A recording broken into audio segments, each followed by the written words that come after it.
King Edward III of England ruled from 1327 till 1377, and he had 5 sons: Edward the Black Prince, Lionel Duke of Clarence, John of Gaunt the Duke of Lancaster, Edmund the Duke of York, and the Duke of Gloucester. So it was the 3rd and 4th sons who formed the House of Lancaster and York. However, by the time Edward died, the Black Prince was already dead, so the crown passed on to his grandson Richard II. John of Gaunt's son Henry was part of an unsuccessful rebellion against the tyrannical king, and was exiled as a consequence. And at the death of John of Gaunt, King Richard confiscated his family lands, so Henry gathered together support and usurped the throne. Now, Henry IV and his son and successor Henry V did face a number of rebellions, but they were largely able to keep the kingdom united thanks to the military successes in the 100 Years' War. However, once Henry VI came to the throne in 1422, the English fortunes in France began to change, and England lost a lot of her possessions to France, and this led to factionalism in the English court in the 1440s. Richard of York led the faction favouring an aggressive war with France, and the Duke of Somerset,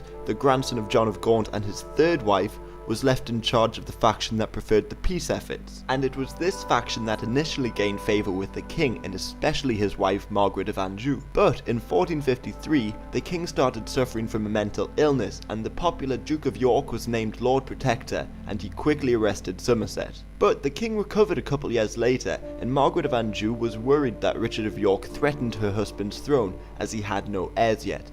So she planned a meeting of her allies in Leicester. Richard feared his loyalty would be questioned, so marched an army to intercept Henry's journey in St. Albans. A peaceful resolution was not met, and the first skirmish of the war ended in a victory for York, and the deaths of several prominent Lancastrian allies, including Somerset. An uneasy peace ensued, but the now blood feud erupted again in 1459, when Yorkist ally Warwick attacked foreign fleets without authorization. He and York refused to be summoned by the king for fear of arrest, and York began uniting his armies with his allies. But the Lancastrian forces were able to beat the Yorkists at Ludford Bridge and force York and his allies to flee from England. In less than a year, in 1460, York's allies under Warwick returned to England and won the Battle of Northampton. Then York returned to England, and in London he made his first claim to be king. His claim was not through his father's York line, but rather his mother's line.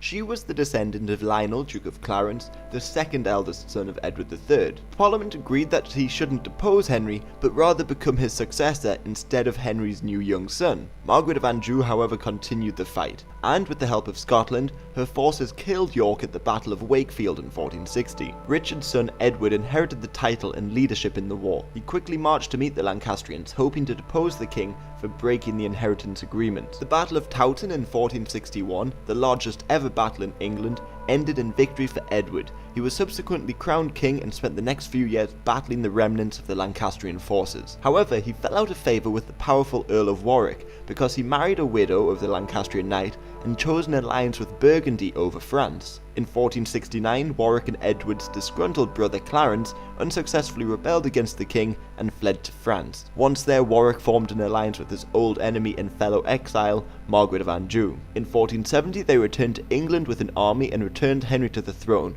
but it was short-lived. Edward was able to defeat the Lancastrians at the battles of Barnet and Tewkesbury, and by the end of 1471, Henry, his son, and Warwick were all dead. The only Lancastrian claim to the throne lay with Henry Tudor, a descendant of the Earl of Somerset. Edward ruled until his death in 1483. His eldest son Edward, who was 12, was expected to take the throne. However, his coronation was postponed and Parliament declared that their parents' marriage was illegal, which made him illegitimate. Their uncle Richard was crowned king, while Edward V and his brother mysteriously disappeared. However, the people and nobility saw Richard as a usurper, and threw their support behind the surviving Lancastrian claim, Henry Tudor, who was living in exile on the continent. In 1485, Henry, with an army of fellow exiles and mercenaries, landed in Wales and gained a great deal of support en route to meet Richard in battle. In the Battle of Bosworth Field, Richard III was killed, and Henry emerged as the new king. He married the daughter of Edward IV to finally unite the two houses and end the War of the Roses and bring in the Tudor dynasty in England.